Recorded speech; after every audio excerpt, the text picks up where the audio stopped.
தெளிவா அதில் எழுதியிருக்கிறார். சீராக்கு 15ல் 14-17 வாசிக்கும் போது இந்த படைப்பின் நோக்கமே அதுல தெளிவா இருக்கிறது.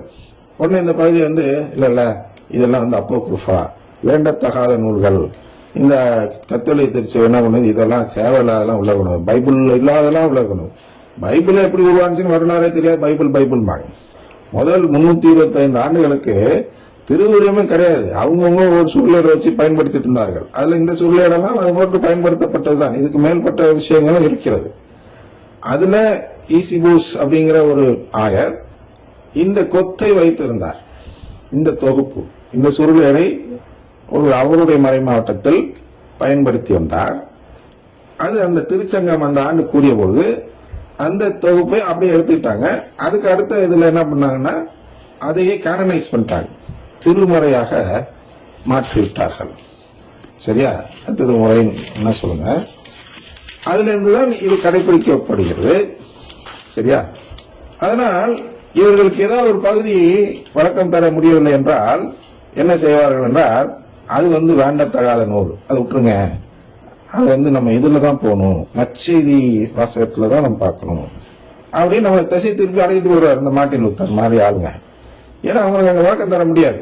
அப்படி வரும்போது அதுல ஒரு பகுதி தான் இந்த பகுதி. எந்த பகுதி என்றால் ரோமையர் 8:7, ஏனெனில் ஊனியல் மனநிலை கடவுளுக்கு பகையானது. எப்படி சொல்ல முடியாது, ஒன்னு இந்த இதை விட்டுருப்பாங்க, ரோமையரை படிக்காது அப்படின்வாங்க. அப்ப ஊனியல் மனநிலை எப்படி கடவுள் பகையானது நம்மளால சொல்ல முடியும். யாரால? சிலுவை நற்செய்தியை நம்பக்கூடிய நபர்கள். கத்தோலிக்கர்லே வளமை நற்செய்தி நம்பும் கூட்டம் இருக்கிறது. அதான் அவர்களுடைய இயக்க கூட்டம். அவர்கள் மனித சட்டத்தை நம்புவார்கள். அவர்களை பொறுத்தவரை பாவம் என்றால் மனித சட்டத்தை மீறுவதுதான் பாவம். அதனால் அவங்க தான் அதை கோட்பாடுகளாக மாற்றி அமைத்துக் கொண்டு உலகத்தை ஏமாற்றிக் கொண்டிருக்கிறார்கள். அதாவது மார்க் 7:7 அவர்கள் என்னை வழிபடுவது வீண் இயேசு சொன்ன பிறகும் இல்ல நாங்க உருப்படியா வழிபடுறோம் கையை தூக்கிட்டு அலையிலுயான்னு கத்துவாங்க. சரியா?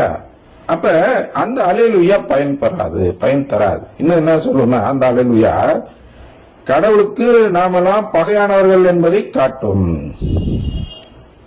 அதான் சொல்றார். எப்படி சொல்றாருன்னா, ஏனெனில் ஊனியல் மனநிலை கடவுளுக்கு பகையானது, அது கடவுளின் சட்டத்திற்கு கட்டுப்பட்டிருப்பதில்லை, இருக்கவும் முடியாது.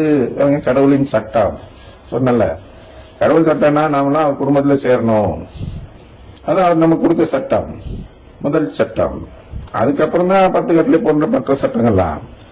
அந்த முதல் சட்டத்திற்கு அது கட்டுப்பட்டிருப்பதில்லை, ஊனியல் மனநிலை கட்டுப்பட்டு இருக்காது.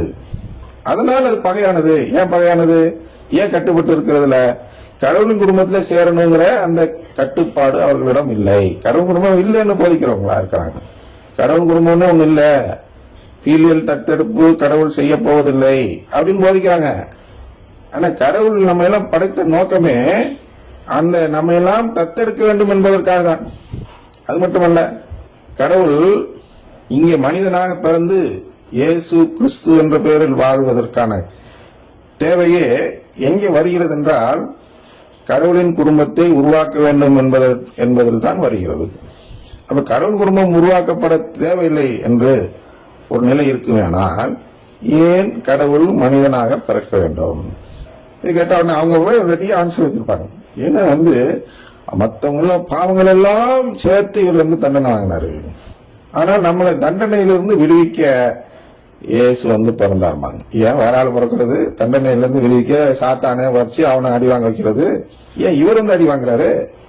உலகத்தார் பாக்குறாங்கல்ல, என்ன பாக்குறாங்க, என்ன அப்படி அடி வாங்குறாரு, எப்படி அவர் கடவுளா இருக்க முடியும் அப்படின்னு பாக்குறாங்கல்ல. ஏன் அந்த அவல நிலை எதுக்கு இவருக்கு தேவை?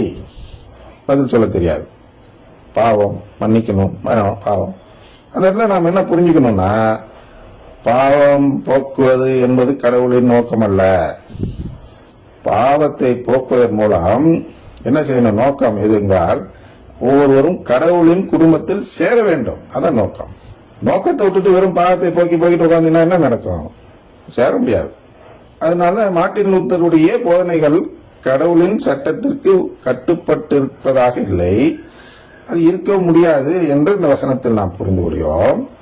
8 வாசிச்சார், ஊனியல்புக்கு ஏற்ப வாழ்வோர் கடவுளுக்கு உகந்தவர்களாய் இருக்க முடியாது. ஊனியல்புக்கு ஏற்ப வாழ்வோர்னா யாரு? இந்த பாவத்தை பத்தி கவலைப்பட்டு இருக்கிறவங்க, மனித சட்டத்தை குறித்து கவலைப்படுவோர். அதுல இருக்க வேண்டியதான். 52 கோடி பேர் உலக அளவுல அன்னைக்கு பிரிஞ்சு போயிருக்காங்க திருச்சபை விட்டு. இன்னைக்கு அவர்களுடைய சந்ததியை கணக்கு பண்ணி பாருங்க எத்தனை கோடி வரும். அத்தனை நபர்களுக்கும் ஒரு தவறான செய்தியை கொடுத்து அத்தனை நபர்களையும் கடவுளின் குடும்பத்திலிருந்து பிரித்து அழைத்து சென்று விட்டார். அதனால முன்பெல்லாம் பிரிந்த சகோதரர்கள் என்று சொல்லுவோம். இப்பொழுது அதை பிரிக்கப்பட்ட சகோதரர் என்று மாற்றி சொல்லுங்க வந்து நம் திருச்சபை அழைக்கிறது. நம்ம அவங்கள பிரிச்சிட்டோமா, அவங்க பிரிஞ்சு போல அப்படின்னு சொல்லுங்க. பாவம் அவங்க மனசு புண்படுது. நானும் புண்படுறதுக்கு இதை சொல்லல, உண்மையை சொல்ல வேண்டும் என்பதற்காக அவர்கள் கடவுளின் குடும்பத்திலிருந்து மக்களை பிரித்து அழைத்து சென்றார். பிரிக்கப்பட்டவர்கள் தான் ஒரு விதத்தில் பார்த்தாங்க. பிரித்தது நாமல்ல, பிரித்தது மார்ட்டின் லூத்தர் சொல்லலாம், அவருடைய போதனை. பிரித்து அழைத்து செல்கிறார். அப்ப என்ன நடக்குது அங்கே என்றால், அந்த ஏவாள் செய்த அதே தவறு நடக்கிறது. எனக்கு சாவு தரும் கனிதான் வேண்டும். சாவு தருவது எது? மனித சட்டம் என்று மார்க் 7:7 சொல்கிறது. மனித சட்டத்தை கோட்பாடுகளாக நம்புகிறவர்கள் சாவை தான் தழுவ வேண்டும் என்று மார்ட்டின் லூத்தருடைய கோட்பாடு.